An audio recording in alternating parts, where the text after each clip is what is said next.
Alright, guys, as some of you may know, I'm a huge Dragon Ball fan. I've been searching all over Netflix to watch Dragon Ball episodes, but unfortunately, Netflix here just doesn't have them. But you know which version of Netflix does? Netflix Japan. Some of you might be wondering, how on earth am I accessing Netflix Japan, right? Well, that's where NordVPN comes in. NordVPN is one of the top VPN services out there. It allows you to mask your location and browse securely, which is perfect for protecting your privacy.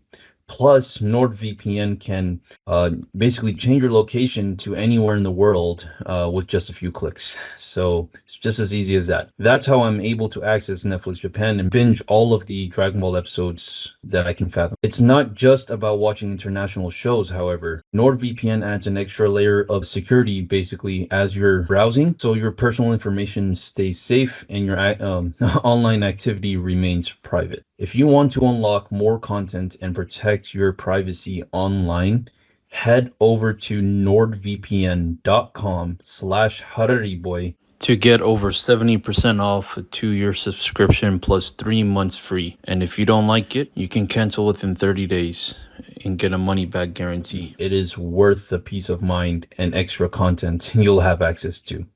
Thank you. Oh, I think the tariffs are going to be the greatest thing we've ever done as a country. It's going to make our country rich again. Are you worried about a recession? Maria Bartiromo asked you and you kind of hesitated. I'll tell you what, of course you hesitate. Who knows? All I know is this: we're going to take in hundreds of millions of dollars in tariffs, and we're going to become so rich, you're not going to know where to spend all that money. I'm telling you. Hello, everybody. Welcome to today's episode of the Harariboy Podcast.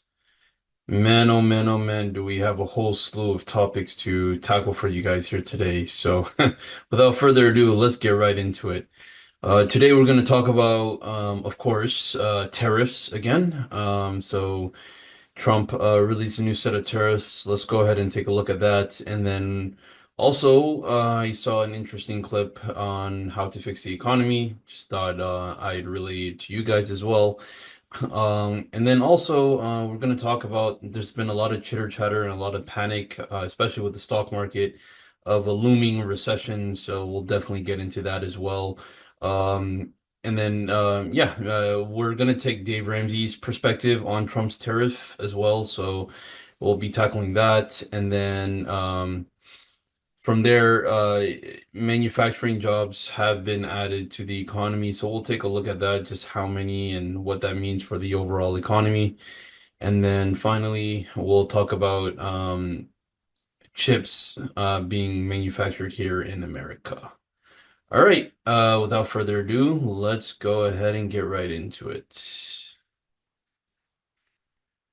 All right, so for the first one, Trump's tariffs. Apparently, they caught Trump on Air Force One, asking him questions about it.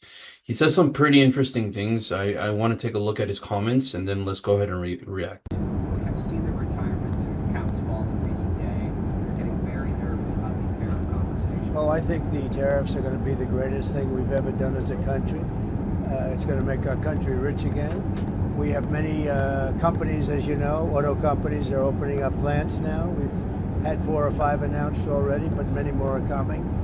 And we're basically going to take back the money, a lot of the money that we've given away over many decades. We've lost our jobs, we've lost our factories. We've lost 90,000 factories since the beginning of NAFTA. It's not that long ago. 90,000 factories, think of that.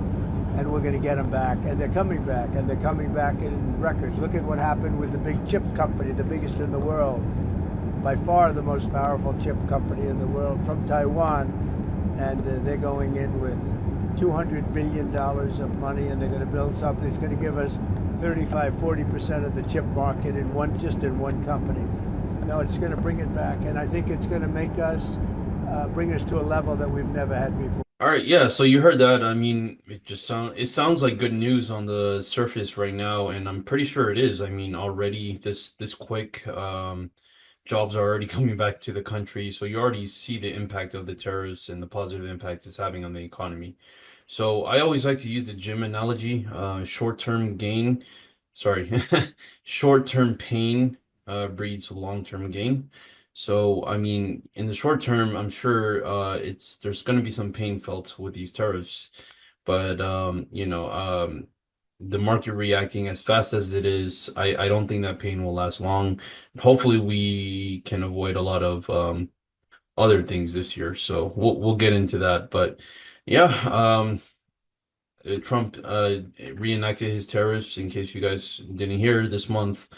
And apparently, I think he made some exceptions with Canada and Mexico, with some auto manufacturers and things like that. So, for the most part, for now, things look a little bit steady. So, but the stock markets are overreacting like they always do. So, we'll keep an eye on it and see what else progresses from it. Great. So I want to pivot now. Let's talk about the recession, or supposed recession, that Trump has been hinting at a little bit, and other people have been asking him about. Essentially, he sat down with Maria Bartiromo from Fox News, and basically she asked him the question, and he had some interesting choice of words. So let me stay on the economy for a moment, because there are rising worries about a slowdown. You've got the Atlanta Federal Reserve saying we're going to have a contraction in the first quarter. Look, I know that you inherited a mess, and you said that the other night. I've only been here, but are you expecting a recession this year? I hate to predict things like that. There is a period of transition, because what we're doing is very big. We're bringing wealth back to America. That's a big thing. And there are always periods of, it takes a little time. It takes a little time. But I think it should be great for us. I mean, I think it should be great. It's going to be great ultimately for the farmer. You know, don't forget, I made the deal with China on the farmers where they had to buy $50 billion worth of product. $50 billion, from 15 to 50. Did they follow up and do it? They did it when I was president. What happened is when Biden was president, they didn't buy any longer. Yeah, because there was nobody to call them. I used to call President Xi. I said, you got to do me a favor. You got to, live up to that agreement. And he was great. He did. Before you came into the Oval Office the first time, you were a very successful businessman, very successful real estate executive. And a lot of people said, oh, this is the business president. This is it. He's watching the stock market. He knows all about, he doesn't want the market to go down. And now we've got tariffs, and the market has been going down. Well, not much. I mean, in all fairness, not much. You said, look, we're going to have a disruption, but we're okay with that. Is that what you meant? The stock market going down was the disruption? What other disruption were you alluding to? Look, what I have to do is build a strong country. You can't really watch the stock market. If you look at China, they have a 100-year perspective. We have a quarter. We go by quarters. That's true. And you can't go by that. You have to do what's right. What we're doing is we're building a tremendous foundation for the future, tremendous foundation. Everything's been taken away. We don't make ships anymore.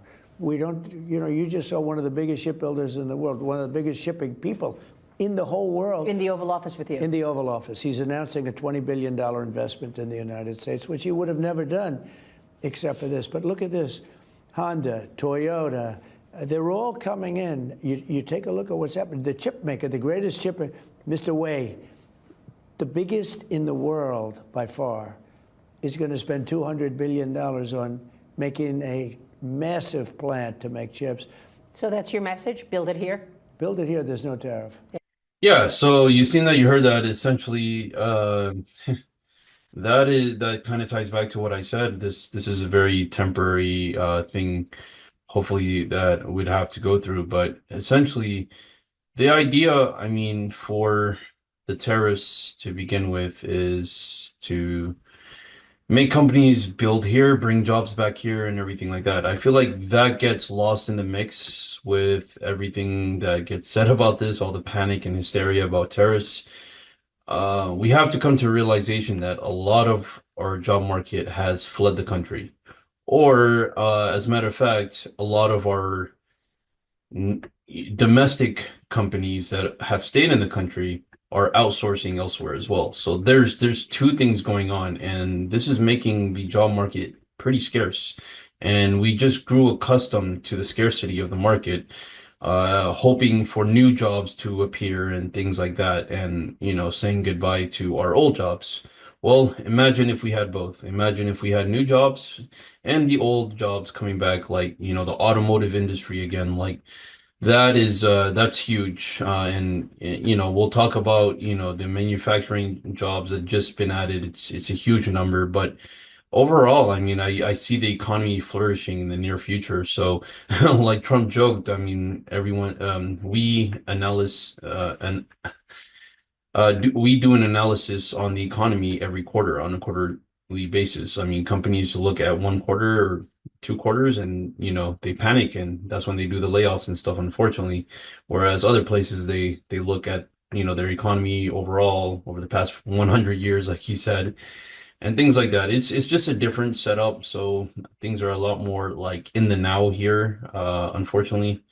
But that being said, I mean, as long as you're preparing for it and it doesn't come out of nowhere like 2008 did, then I mean, it's just a storm, small storm, hopefully that we all can weather and then reap the benefits of, in the near future. Bring in Louisiana Senator, Mr. John Kennedy. We haven't seen Senator Kennedy in a while, sir. Thank you for coming back.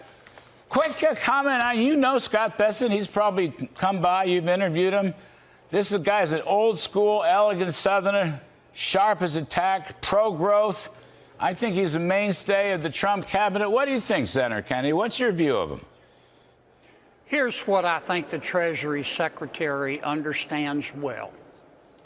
When moms and dads lie down to sleep at night and can't, the thing that they're most worried about is high prices.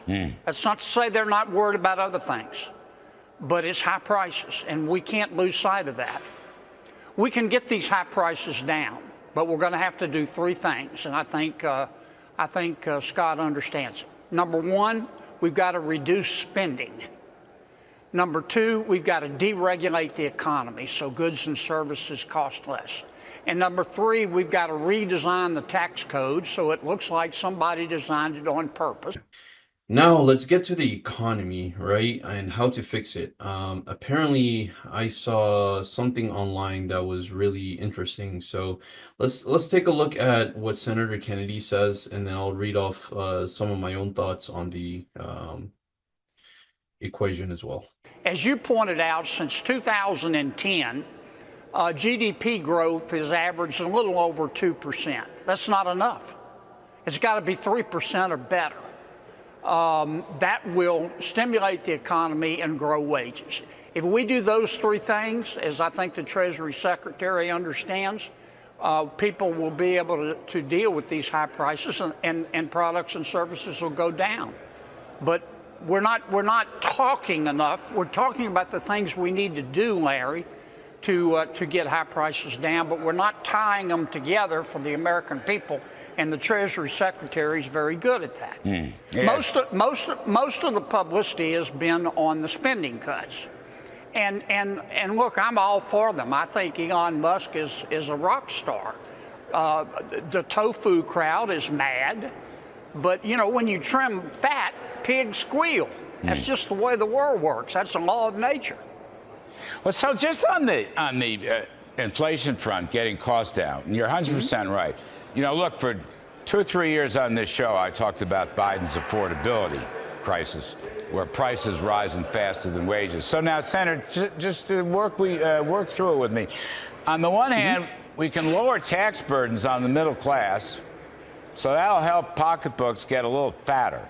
But on the other hand, I think 2 things. You need less government spending. You need much less government spending to hold down prices. And I think the Federal Reserve means much less money printing also. They're part of the problem here. Now, you may disagree, but I just thought I'd throw that out because I think it's a multi-pronged effort. Well, I would agree with the multi-pronged effort comment. How did we get this inflation and these high prices? Government overspent. Yep. How are we going to get out of it? We're going to have to spend less money. The strength of the U.S. dollar matters. The U.S. dollar is the world's reserve currency. Actually, that's probably not true. I think the real reserve currency in the world is a Taylor Swift concert ticket, but the U.S. dollar is number two. Okay. If we reduce spending, interest rates will fall. Well, we also got to deregulate the economy, and we've got to increase wages, and the only way you can do that is to stimulate the economy, which we're going to do through our reconciliation package. Yeah, so basically, you seen that, you heard that essentially the way to fix the economy is to reduce the spending, make sure our GDP increases, and our taxes go down. I mean, those three things, and I think that's what Trump is trying to do with these tariffs right now, which is the whole thing about the short-term pain for long-term gain.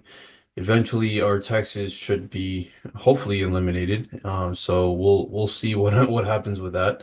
But if that happens, I was just reading a research article the other day, and basically it was breaking down over the past 100 years, since I believe World War II era, or even World War I, the national deficit that we've had. Currently, right now, it's the highest it's ever been, and within 20 to 30 years, we've always paid some of it down. But this time, actually not even 20, 30 years, in less than 10 years, we've always like paid some of it down. This is the first time, this is the longest time we've had it just increase, our deficit increase this much, and definitely something has to happen. Otherwise, the balloon will pop, and it will not be good overall. So I like what I'm seeing right now coming out of Washington. Again, what happens in Washington shouldn't have much bearing on your life as a whole, as long as you're following the baby steps the way you're supposed to, and staying out of debt and investing your money, things like that. This should have minimal effect because these are just seasonality things. Yeah, the stock market is a little bit down, but at the end of the day, I believe, yeah, I've never heard about the S&P 500 going down to zero before. So yeah, we'll keep an eye on it. I like Senator Kennedy's ideas. He has some bright ideas, especially when it comes to the economics of things.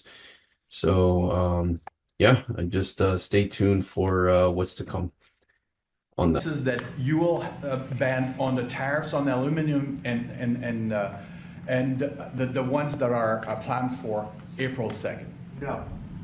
You are not going to change your No, mind. not. Look, we've been ripped off for years, and we're not going to be ripped off anymore. No, I'm not going to bend at all. Aluminum or steel or cars. We're not going to bend. We've been ripped off as a country for many, many years. All right, guys, as some of you may know, I'm a huge Dragon Ball fan. I've been searching all over Netflix to watch Dragon Ball episodes, but unfortunately, Netflix here just doesn't have them. But you know which version of Netflix does? Netflix Japan. Some of you might be wondering, how on earth am I accessing Netflix Japan, right? Well, that's where NordVPN comes in. NordVPN is one of the top VPN services out there. It allows you to mask your location and browse securely, which is perfect for protecting your privacy. Plus, NordVPN can basically change your location to anywhere in the world with just a few clicks. So it's just as easy as that. That's how I'm able to access Netflix Japan and binge all of the Dragon Ball episodes that I can fathom. It's not just about watching international shows, however. NordVPN adds an extra layer of security basically as you're browsing, so your personal information stays safe and your online activity remains private. If you want to unlock more content and protect your privacy online, head over to nordvpn.com/Harariboy to get over 70% off a 2-year subscription plus 3 months free. And if you don't like it, you can cancel within 30 days and get a money-back guarantee. It is worth the peace of mind and extra content you'll have access to. Thank you. All right, so let's get to the next topic here, which is Dave Ramsey's explanation on tariffs. I mean, he has a very similar take as to what I have. He's not a big fan of them, but he did say some interesting things about it. So without further ado, let's go ahead and take a look. The question is how much of an increase in cost. And that comes down to the American company that is, again, getting goods from Mexico or Canada. So that's how that works. And I've never seen companies not pass on increased costs to customers across the board. I've got a friend building a house in Cabo in Mexico. Yeah. And he just had his some of his appliances and his plumbing fixtures shipped in from the States. Mexico adds a 33%. That's correct. 33% on top of that. So a $1,000 item becomes a $1,500 item. That's right. That's today. That's happening. Yeah, that's right. And has been that way for years. Which is why the president came out and said. Which has been that way for years. That's right. Okay. Yeah. So that does not happen when Mexico sends stuff here. Correct. So we need to keep in mind that's what's really going on. If you are an American company wanting to sell things to customers in Mexico, you face a 33% upcharge today. That's been in place for years. Did it crash either economy? No. No. Did it slow down the number of people that do business in Mexico? Yes. Hello. Yeah. I mean, and that's the net effect of these things is, but this idea that somehow Americans are going to come up on the short end of this stick, not really. Canadians are really worried about this. They're very worried about it. I talked to 3 Canadian business people in the last week that were very, very afraid. Oh, absolutely. Of what it's going to do to them. And it's much more damaging to them. No question. So, but I do want to answer it honestly. Honestly, too, you will pay more. There's no question. If you buy something from Canada or you buy something from Mexico and that goes into effect, you will pay more. That's right. No question about it. Just 100%. The companies do not eat taxes. We're going to raise corporate taxes. No, you're not. You raise corporate taxes. Corporate taxes are built into the price of the item you buy from Walmart. Walmart does not pay taxes. You pay taxes when you buy potato chips at Walmart. You pay all their taxes for them. It's built into the price. They don't work for nothing. Mm-hmm. You can't raise corporate taxes. It's impossible. All you do is raise prices to the consumer. Same exact thing. That's right. Yeah, I mean, so you've seen that he essentially is reiterating what I was saying. I mean, he brings up a very good point. I mean, these tariffs have been in place against us for a while now, and we're just doing it back to whoever is doing it to us. And essentially, yeah, companies are going to be less like, countries, I shouldn't say companies, but countries will be less reluctant to do as much trade with us and as big of a scale as it was.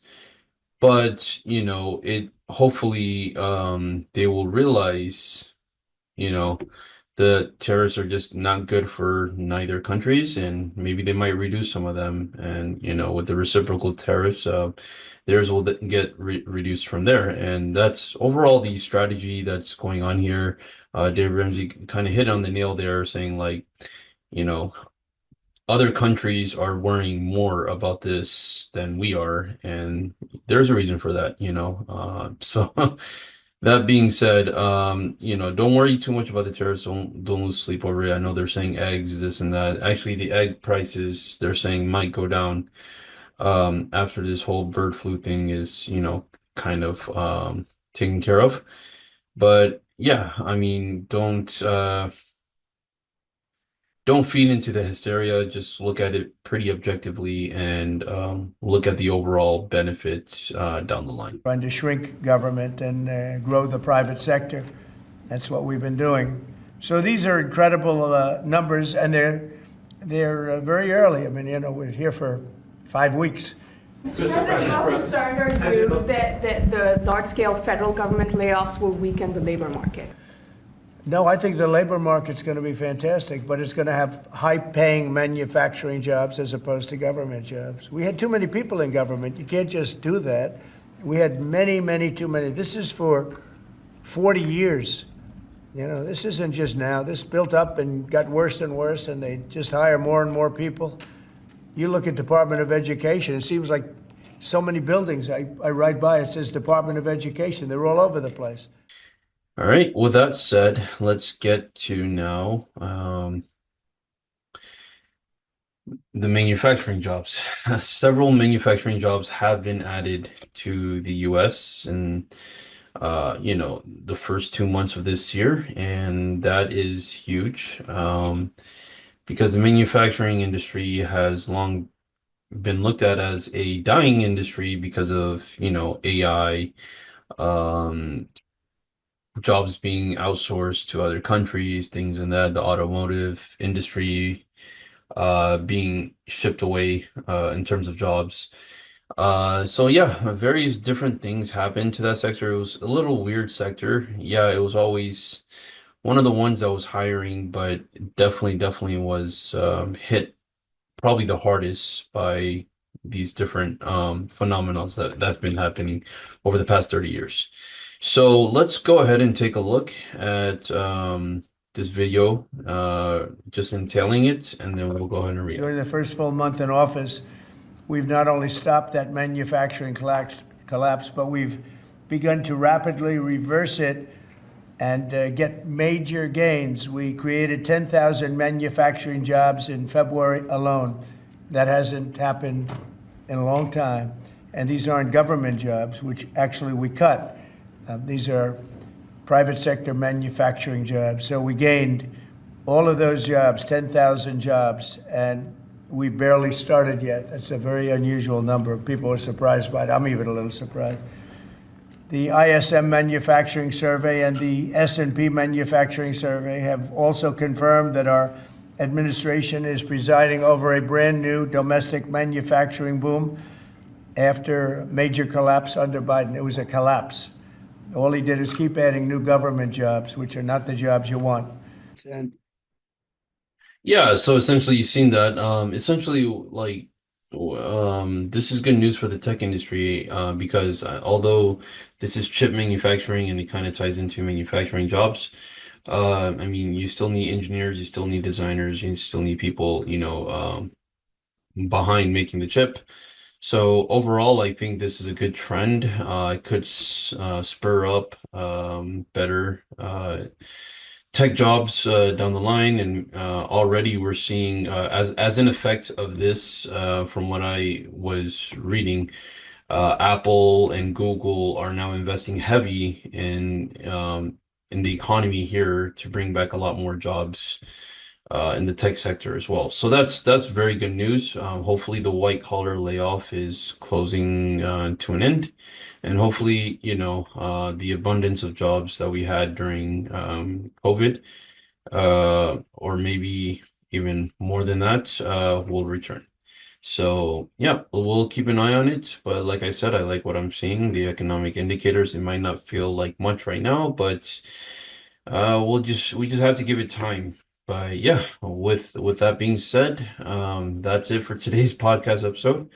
I hope you guys found it very informative and enjoyable. Please give me a thumbs up and a like down below. Subscribe to my channel if you haven't already for weekly updates. And yeah, I look forward to seeing you guys in the next episode. Peace. So do you have a minute to connect? Let's Minect. That's right, guys. I'm officially on Minect now. You guys can go ahead and book me. I will be offering financial as well as career coaching based off of the Dave Ramsey principles, of course. So yeah, feel free to contact me, connect with me on Minect, and I look forward to speaking with each and every single one of you.